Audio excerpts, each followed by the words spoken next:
What's going on, everyone? It's time to do another film review. It's another family comedy. This one has some little horror elements mixed in, so I was really looking forward to checking this one out. Today we're going to be talking about the movie Matinee. It's released by Universal, January 29th, 1993. Stars John Goodman. It's written by Ernal Haas and produced by Michael Fennell. And it was directed by Joe Dante, the legendary Joe Dante. He's the one who's done like Gremlins 2, The New Batch, The Howling, Inner Space, Small Soldiers, and a whole pile of other classic films from like the later mid 80s, early 90s. This had a budget of $13 million, and it was a colossal flop because this was released like a month before Jurassic Park came out.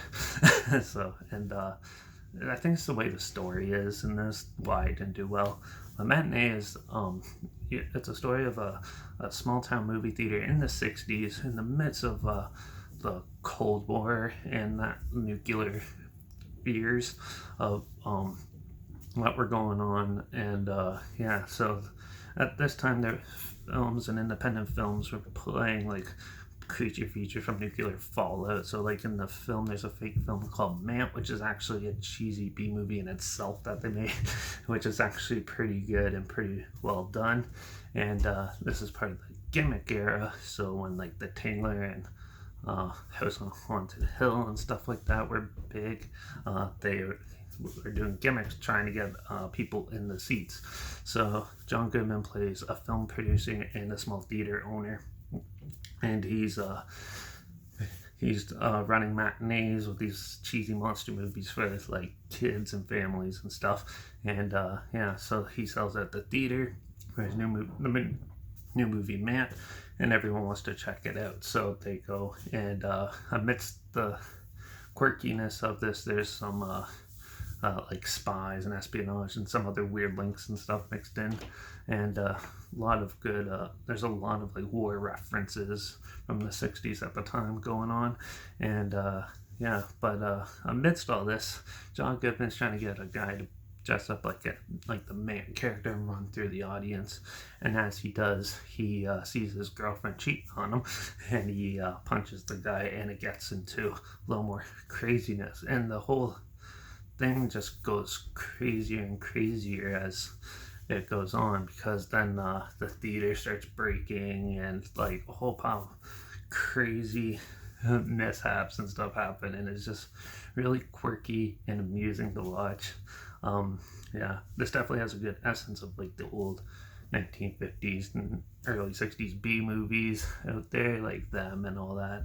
And it was quite enjoyable that front. I find this movie kind of takes a while to pick up, though. They kind of focus too much on the war that was going on, the fears, and then eventually the last half of it's in the theater, which was a lot of fun and crazy over the topness, which made it more enjoyable. But just with like how long it kind of took me out of it a bit. But the acting's good, the cinematography's good, the special effects are pretty well done and amusing for the early 90s. And it's definitely an interesting little comedy film, of like more of like a satire feel to it. And it is enjoyable, but it is a little slow. And I don't think most people would want to relive the 60s era when you have crazy monsters like dinosaurs running through coming alive again and causing mayhem. I think that was definitely more of the selling point why this one kind of flopped, because if not, I think it kind of might have actually did an all right job profit wise and stuff. But for what it is, it's an amusing little popcorn flick.